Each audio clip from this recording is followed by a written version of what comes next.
कि हम चुन चुन के मस्जिदों में घुस के मारेंगे। तो मैं आपके माध्यम से बताना चाहता हूं, सुन ले 1.5 फुटे। मस्जिद में घुसने की बात तो बहुत दूर की रही, तो मस्जिद में क्या घुसेगा? मस्जिद की सीढ़ी पे आके बता। अफसर खान साहब, एक नीतीश राणे का बयान आया है, उन्होंने बताया कि गिरी महाराज को अगर किसी ने हाथ लगाया तो मस्जिद में घुसकर मारेंगे, और बहुत सारी बातें की। उसको आप किस तरह देखते हैं, उस पर क्या कहेंगे? अस्सलाम वालेकुम। आपके माध्यम से शहर औरंगाबाद, मराठवाड़ा, महाराष्ट्र और पूरे देश को ये बताना चाहता हूं कि महाराष्ट्र में और देश में बीजेपी की सरकार है, बीजेपी की हुकूमत है दोनों जगह, और ये बीजेपी की हुकूमत का एक हिस्सा है।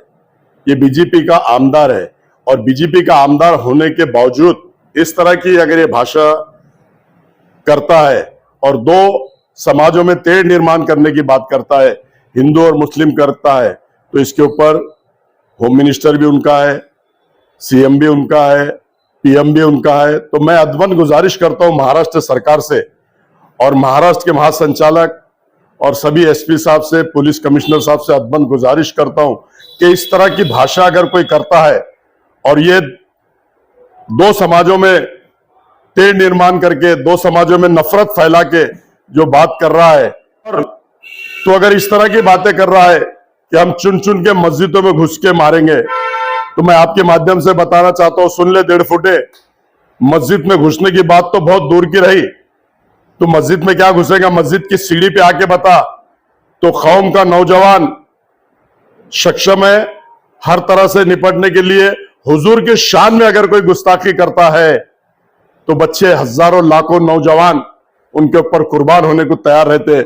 आप देखा होगा तूने, रामगिरी के ही खिलाफ तू जिसके बारे में बोल रहा है, उसके खिलाफ हजारों लाखों लोग रोड पर आए, धरने, मोर्चे, आंदोलन दिए, पुलिस स्टेशन का घेराव करे। लेकिन भारत रत्न डॉक्टर बाबा साहब अम्बेडकर ने हमको संविधान दिया, हम उसके तहत बात करते हैं, हम लोकशाही पद्धति से बात करते हैं। तेरी तरह हम देश को बांटने की, देश में तोड़ने की ये भाषा हम वापरते नहीं। और अगर तू इस तरह की भाषा कर रहा है कि मस्जिद में घुस के हम चुन चुन के मारेंगे, तो इतना आसान नहीं है बच्चे।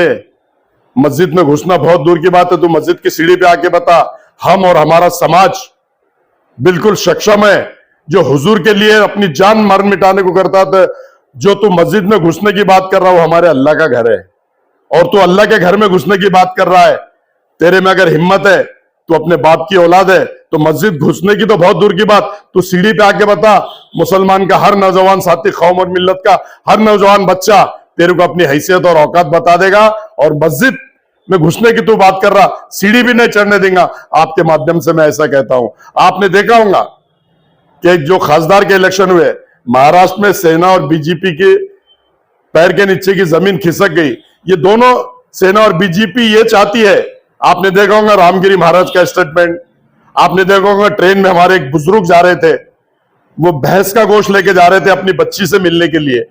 अपनी बच्ची को अगर कोई डब्बा लेके जा रहा है तो इतनी नफरत, ये नफरत फैलाने वाले लोग, ये सेना बीजेपी के लोग जो है नफरत फैला रहे हैं। और इतनी नफरत फैल दी है कि एक दूसरे को भैंस के गोश्त के ऊपर, अरे आपको अगर इसके ऊपर पाबंदी करना है, इसको पाबंदी लाना है, तो इंपोर्ट एक्सपोर्ट कौन करता? कोई मुसलमान नहीं करता। बड़ी बड़ी फैक्ट्रियां, बड़े बड़े बिजनेसमैन जो बीफ इंपोर्ट एक्सपोर्ट करते हैं, उनको पकड़ो ना, उनको जाके मारो। ये बुजुर्ग, इनको क्या मार रहे हैं? इनको क्या चेहरा सुझा दिए, आंख सुझा दिए, उनको कम दिख रहा। और अगर तुम में मर्दानगी है तो मुसलमान के कोई नौजवान साथी इसको भिड़ो, ट्रेन में, प्लेन में, बस में, रोड में, तो नौजवान हमारा कौम और मिल्लत का तुमको तुम्हारी हैसियत और औकात बताएगा। तुम एक बुजुर्ग को देख के चार मार रहे, और एक मुसलमान के नौजवान से भिड़ो, वो चारों को अकेला मारेगा। मैं आपके माध्यम से स्पष्ट कहता हूं, हमारी कौम और मिल्लत में इतनी क्षमता और इतनी ताकत है कि हर ताकत से टकराना जानता है। और लेकिन 1.5 फुटे, अब तू सुन ले, इससे पहले भी तूने हमारे मुसलमानों के खिलाफ पूना में भाषण दिया, एक बार नासिक में भाषण दिया, और हमारे कौम और मिल्लत के बारे में अगर तू बोलेगा तो तू समझ ले कि कौम और मिल्लत भी तेरे बारे में, तेरे सबके बारे में ऐसा जवाब देंगी कि तू, तेरी नस्लें उबलेंगी नहीं। ऐसा मैं आपके माध्यम से कहना चाहता हूं।